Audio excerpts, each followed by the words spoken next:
শুরু হয়ে গেছে ঐতিহাসিক সেই চরপলাশ মেলা। প্রতি বছর ভীষণ ধুমধাম করে এখানে এই মেলাটি অনুষ্ঠিত হয়। তো আজকে আমরা চলে আসলাম মেলাতে ঘোরার জন্য। মেলাতে ঢুকে দেখি প্রচুর ভিড়, ভীষণই ভিড় ছিল। তারপর একটা দোকানে গেলাম, এটাতে টেডি বিয়ার বিক্রি করছিল। আমার কাছে টেডি বিয়ার আবার ভীষণই ভালো লাগে, দেখলেই কোলে নিতে মন চায়, এরকম মানে একটা বাচ্চামি স্বভাব। যাই হোক, তারপর চিন্তা করলাম একটু ঘুরে দেখে আসি আর কি কি আছে মেলাতে। তো মেলা ঘুরতেছিলাম, ঘুরতে ঘুরতে আরেকটা দোকানের সামনে গেলাম। সেখানে দেখলাম যে সেই স্টলটিতে আসলে এই ফুলের টবগুলো বিক্রি করছিল। তো ফুলের টবগুলো আমার কাছে তো ভীষণই পছন্দ হয়েছে। যখন আমি দাম জিজ্ঞেস করি, বাবা এত বেশি দাম ছিল, কি আর বলবো। যাই হোক, পরে চিন্তা করলাম আরেকটু ঘুরে দেখি কিছু নেওয়ার মতো আছে কিনা। অনেকক্ষণ ঘোরাঘুরি করার পর চলে গেলাম হচ্ছে বিনোদন পার্কে। এখানে দেখলাম যে নাগরদোলা, আবার বিভিন্ন ধরনের রাইড আছে।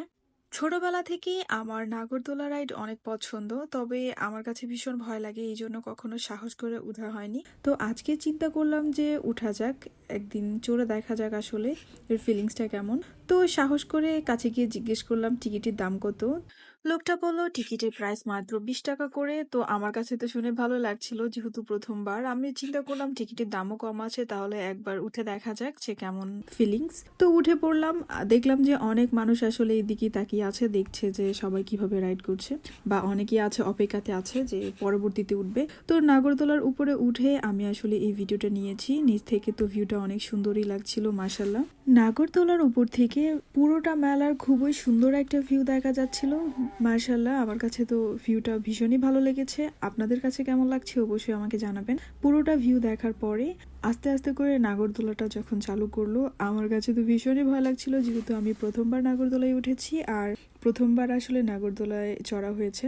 আমার কাছে আসলে অনেক ভয় লেগেছে। যখন নিচের দিকে নামছিল তখন আমার কলিজার মধ্যে যে কেমন একটা ফিলিংস হচ্ছিল, সেটা আসলে বলে বোঝানো যাবে না। যাই হোক, আপনাদের কার কাছে নাগরদোলা রাইড কেমন লাগে অবশ্যই আমাকে জানাবেন। তারপর নাগরদোলা থেকে নেমে আমরা চলে আসলাম একটা দোকানে। এখানে একটা আয়না দেখলাম। তো আয়না দেখে লেডিস থিং, বুঝতেই পারছেন, যা যা করা যায় আর কি। আয়না দেখে ঢং ঢং করে আবার একটু মেলাতে ঘুরলাম। একটা চুড়ি দোকানে গিয়েছিলাম, সেখানে গিয়ে আমি একটা চুড়ি ট্রাই করতে চেয়েছিলাম, তবে চুড়িটা আমার হাতে হয়নি। আমি লোককে জিজ্ঞেস করলাম এটার বড় সাইজ অ্যাভেলেবেল আছে কিনা। উনি বললেন আছে। তো উনি দেখিয়ে দিচ্ছিলেন, তবুও আসলে আমার হাতে ওই চুড়িটা পরার পরও তেমন একটা ভালো দেখায়নি, আর ওইটা কমফোর্টেবল ছিল না বলে নেওয়া হয়নি। এখান থেকে আমি আরো আংটি ট্রাই করেছিলাম, তবে আমার হাতে আসলে ভালো মানাচ্ছিল না, যার কারণে এখান থেকে আর কিছুই নিলাম না। চিন্তা করলাম আর একটু ঘুরে দেখা যায় আরো কিছু পাই কিনা নেওয়ার মতো।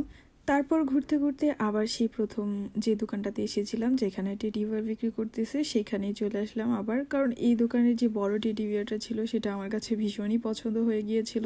আসলে টেডি বিয়ারটা অনেক সুন্দর ছিল। তো লোককে বললাম টেডি বিয়ারটা আমার হাতে দিতে। তো এটা নিয়ে আমি আবারও কিছুক্ষণ রং টং করলাম।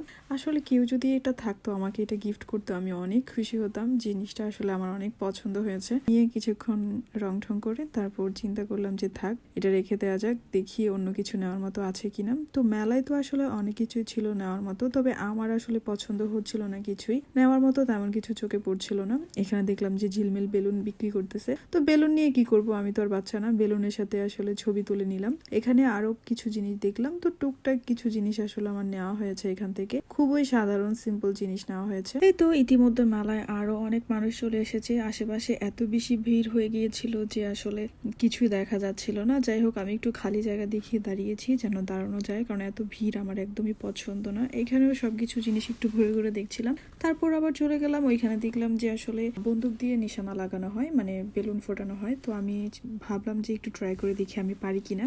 আসলে আমাদের মতো মেয়েদের জন্য এটা না, আমরা আসলে আখিওসে গলি মারাতেই ঠিক আছি। এই বন্দুকের গলি আসলে আমাদের দ্বারা হবে না। আমি একটা নিশানাও লাগাইতে পারিনি। অনেকবার ট্রাই করেছি, তবে একটা নিশানাও আমার ঠিক জায়গায় লাগেনি। আচ্ছা যাই হোক, কি আর করবো। এই জন্য পরে দেখি আমার মাথাটা এত গরম হয়ে গিয়েছে। গরম মাথাটা ঠান্ডা করার জন্য আমি এই আখের জুসটা ট্রাই করেছিলাম। এটা আমার কাছে ভীষণই ভালো লাগে। তারপরও বিনোদনের জন্য এখানে আরো অনেক অপশন ছিল, কিন্তু প্রতিটা জায়গাতে এত বড় বড় লাইন ছিল টিকিট কাউন্টারে, পরে আর যাওয়ার সাহস হয়নি। আচ্ছা, মেলায় এসেছি আর জিলাপি খাবো না তা তো হতেই পারে না। চলে গেলাম গরম গরম জিলাপি যেখানে ভাজা হচ্ছে সেখানে। দেখতেই পাচ্ছেন কত সুন্দর করে আসলে জিলাপিগুলো ভাজা হচ্ছিল, বানানো হচ্ছিল। আমরা সাধারণত দোকান থেকে কিনে খাই, তবে এই যে বানানোর প্রসেসিংটা, এটা দেখার সৌভাগ্য হয়ে ওঠে না কখনো মেলা ছাড়া। তো এখানে এসে এত সুন্দর করে যে জিলাপিগুলো বানাচ্ছে, বা তারা যে কি সুন্দর করে এটা মাখাচ্ছে, এটা দেখতে আসলে আমার কাছে অনেক ভালো লাগছিল। তো অনেকক্ষণ দাঁড়িয়ে দাঁড়িয়ে দেখলাম তারা আসলে কিভাবে জিলাপিগুলো বানাচ্ছে, ভাজতেছে, এগুলো অনেকক্ষণ দাঁড়িয়ে দাঁড়িয়ে দেখলাম। আর জিলাপিও খেয়ে নিলাম এখান থেকে। জিলাপি ভাজার সময় চাচার মুখের হাসিটা আসলে দেখার মতো ছিল। যাই হোক, তারপরে আমরা চলে আসলাম একেবারে এন্ডিং পার্টে, যেখান থেকে শুরু করেছিলাম। এটা আসলে সেই মাজার, যে মাজারের উপলক্ষে এখানে মেলাটা অনুষ্ঠিত হয় প্রতি বছর। যাই হোক, এই মাজারের পেছনে খুব সুন্দর করে একটা স্টেজ করা হয়েছে। মেলা থাকাকালীন প্রতিদিনই এখানে গানের আসর বসবে, এই জন্য এত সুন্দর করে এই স্টেজটা সাজানো হয়েছে, সেটাই একটু দেখছিলাম ঘুরে ঘুরে। পরে হঠাৎ করে মেলায় একটা মাইকিং এ শুনতে পেলাম যে বলছে কার নাকি বাচ্চা হারানো গিয়েছে। আমি নিজেও তো বাচ্চা, কখন যে হারিয়ে যায় তার কোনো ঠিক নেই। আজকে বাসায় যাই, পরবর্তী কোনো ভিডিও তো দেখা হচ্ছে। আল্লাহ হাফিজ।